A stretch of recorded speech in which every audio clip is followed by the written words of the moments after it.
টকঝাল মিষ্টি আমড়ার আচার খেতে কিন্তু আমরা প্রায় সবাই পছন্দ করি। প্রিয় দর্শক, আসসালামু আলাইকুম। আজকে খুব সহজে মজাদার একটা আমড়ার আচারের রেসিপি শেয়ার করব। এই আচারটা তৈরি করা যেমন সহজ, খেতেও কিন্তু ভীষণ মজা। আমড়ার আচার তৈরি করে নেওয়ার জন্য এখানে আমি 1 কেজি পরিমাণ কাঁচা আমড়া নিয়েছি।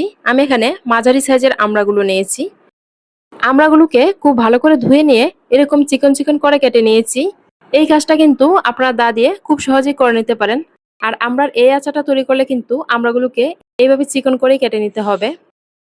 এরপর চুলাতে একটা প্যান বসিয়ে 1/2 কাপ থেকে একটু বেশি পরিমাণে সরিষার তেল দিয়ে দিলাম। এরপর দিয়ে দিলাম একটা মিডিয়াম সাইজের রসুনের কুচি, 2টা এলাচি ও 2টা দারচিনির টুকরা দিয়ে দিলাম, একটা তেজপাতা মাঝ দিক থেকে ছিঁড়ে দিয়ে দিলাম। এরপর দিয়ে দিচ্ছি এখানে 1/2 চা চামচ পরিমাণ আস্ত পাঁচফোড়ন।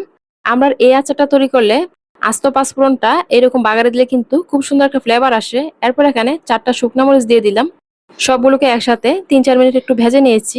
এরপর এখানে 1 চা চামচ পরিমাণ সরিষা বাটা দিয়ে দিলাম। সরিষা বাটাটা দেওয়ার পর তেলের মধ্যে 2-3 মিনিট একটু নেড়েচেড়ে ভেজে নিয়েছি। এরপর এখানে কেটে রাখা আমড়ার টুকরোগুলো দিয়ে দিলাম। আমড়াগুলো দেওয়ার পর তেলের মধ্যে খুব ভালো করে নেড়েচেড়ে ভেজে নিচ্ছি।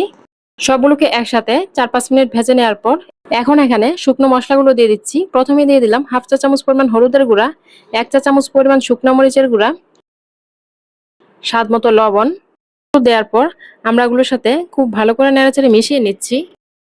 এই পর্যায়ে আমড়ার আচারটাতে চিনি দিয়ে দিব। আমি এখানে 1/2 কাপ থেকে একটু বেশি পরিমাণে দিয়েছি। আমড়ার এই আচারটাতে কিন্তু মিষ্টিটা আপনার যার যার স্বাদ মতো দিবেন, যে যেরকম খেতে পছন্দ করেন। আমি যেহেতু বাচ্চাদের জন্য তৈরি করেছি, এজন্য মিষ্টির পরিমাণটা একটু বেশিই দিয়েছি। চিনিটা দেওয়ার পর খুব ভালো করে নেড়েচেড়ে মিশিয়ে নিয়ে ঢাকনা দিয়ে ঢেকে দিলাম। যেহেতু আমড়া একটু শক্ত থাকে, এজন্য আমড়ার আচারটা কিন্তু ঢাকনা দিয়ে ঢেকে রান্না করে নিতে হবে। এখন দেখুন চিনি থেকে কিন্তু অনেকটা পরিমাণে পানি বের হয়েছে, আর আমড়া থেকেও কিছুটা পানি উঠেছে। ঢাকনা দিয়ে ঢেকে 7 থেকে 8 মিনিট রান্না করে নেওয়ার পর এখন একটা আমরা চেক করে নিলাম। তো দেখুন আমড়াগুলো কিন্তু খুব সুন্দর সিদ্ধ হয়ে গেছে। এখন আর ঢাকনা দিয়ে ঢাকবো না, আচারটাকে ঢাকনা ছাড়াই শুকানো পর্যন্ত রান্না করে নিব। আচারটাকে চুলা থেকে নামানোর 4-5 মিনিট আগে 1 চা চামচ ভাজা পাঁচফোড়নের গুঁড়া ও 1 চা চামচ শুকনো মরিচের গুঁড়া দিয়ে দিলাম। পর্যায়ে নামানোর আগে ভাজা পাঁচফোড়নের গুঁড়া শুকনো মরিচের গুঁড়াটা দিলে কিন্তু আচারের মধ্যে খুব সুন্দর একটা ফ্লেভার পাওয়া যায়। পাঁচফোড়ন ও শুকনো মরিচের গুঁড়াটা দেওয়ার পর আচারটার সাথে খুব ভালো করে নেড়েচেড়ে মিশিয়ে নিয়ে আচারের ঝুলটা একটু শুকানো পর্যন্ত রান্না করে নিলাম। যারা আচারটা তৈরি করে দীর্ঘদিনের জন্য সংরক্ষণ করে রাখতে চান, আচারের মধ্যে অবশ্যই ভিনেগার দিয়ে দিবেন। ভিনেগার দিলে কিন্তু আচারটা অনেকদিন ভালো থাকবে। আমি আজকে যেহেতু অল্প পরিমাণে আচার তৈরি করেছি, আর এটা কিন্তু আমার বাসায় খাওয়া হয়ে যাবে, এজন্য আর ভিনেগার দিলাম না। তো আচারটা তৈরি করে নেওয়ার পর একটা বাটিতে বেড়ে নিয়েছি। তো দেখুন আচারের ফাইনাল লুকটা কতটা সুন্দর এসেছে। এই আচারটা দেখতে যেমন সুন্দর হয়, খেতেও কিন্তু ভীষণ মজার হয়।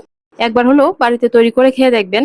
আজকের এই সহজে মজাদার আমড়ার আচারের রেসিপি কেমন লেগেছে কমেন্ট করে জানাতে ভুলবেন না। ভিডিওটি এখানেই শেষ করব। সবাই ভালো থাকবেন। আল্লাহ হাফেজ।